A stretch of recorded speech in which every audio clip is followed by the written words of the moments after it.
I'd now like to call upon the Vice Chancellor, Darjeeling Hills University, Professor Dr. Prem Poddar.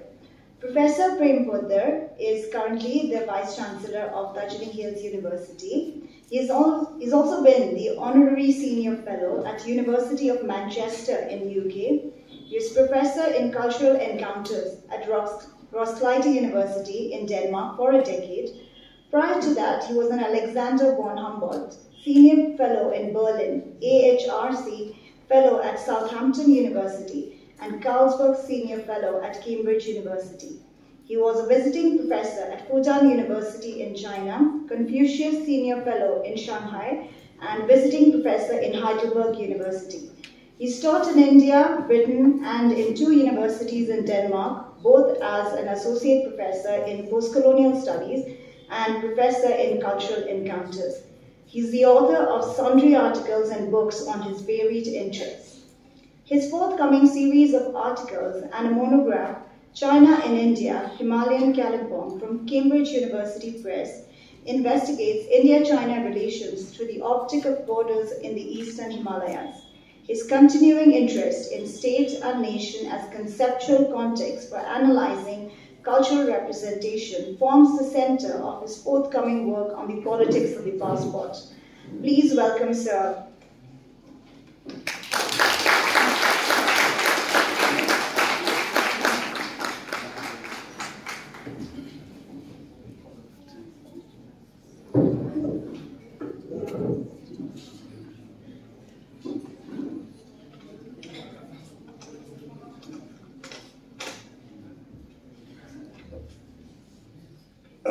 Thank you, Dr. Anuzar, for hosting this magnificent event. I'm grateful on behalf of DHU for allowing us to be here on this occasion. धेरै धन्यवाद Southfield College Life. Everyone gathered here has had a role to play in this event, I'm quite sure. I just want to say a few things today. It's wonderful to have Tanka, Professor Suba here, a friend of 3 decades, whom I first saw in my mother's home in Kalimpong, when he came to sort out some statistical computations for his PhD thesis on caste, class, and agrarian structure in the hills of Darjeeling. I was a mere schoolboy then. The rest, as they say, is history. And we have followed each other on our intellectual journeys quite closely, our respective intellectual journeys, that is. In fact, I'm currently working on a novel to be called Phasidewa More, or less, or less. This is a place in Leninpur. Some of you will know where it is, on the outskirts of North Bengal University, where we lived in a flat for 2 years while I completed my master's thesis, and Tanka went on to exert his influence and fashion his robust career as an anthropologist and as a Himalayan studies person. I'm not going to mention the title of his books, nor am I going to list any of his journal articles, nor am I going to narrate his scholarly and administrative contributions to the society at large, to the scholarly community.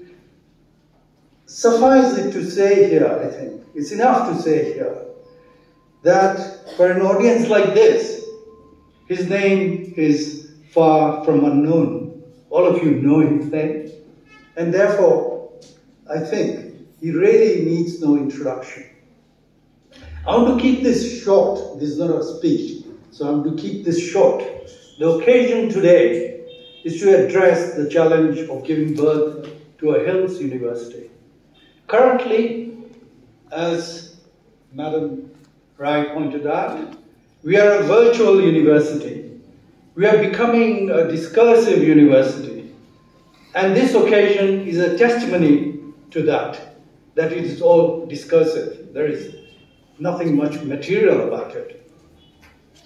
If I'm allowed, I want DHU to be an ecological university to network profoundly to the society at large.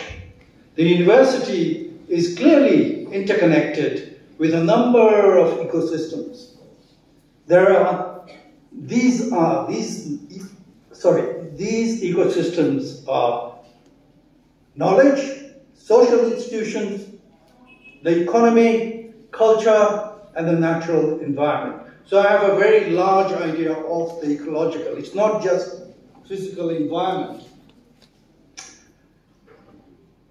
And Ronald Bennett, in his book, What is an Ecological University, argues to say a lot about these ecosystems and how they're related to the ecology. These ecosystems of the university, we must recognize, are also fragile. They're not robust, they are fragile.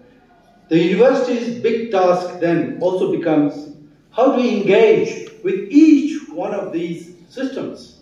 A higher education institution then has to necessarily aim to make the world a better place by recognizing its interconnectedness with the outside world and using its resources to create a more sustainable future.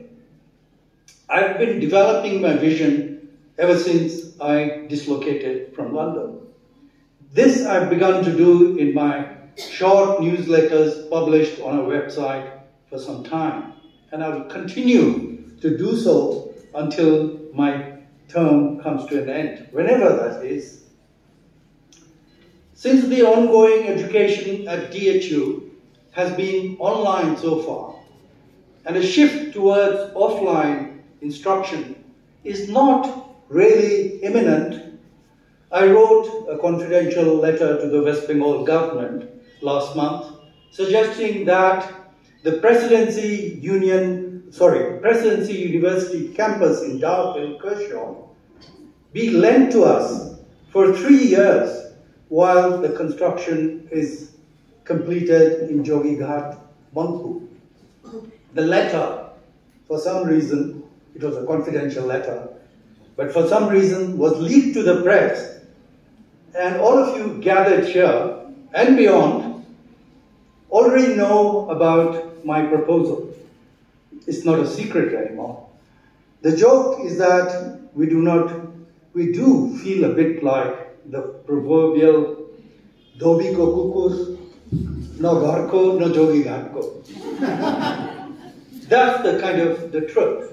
The ITI building in Mangpu has been leased to us, but without adequate facilities there, without staff quarters, without student hostels. It is almost impossible to begin to run a university on these premises.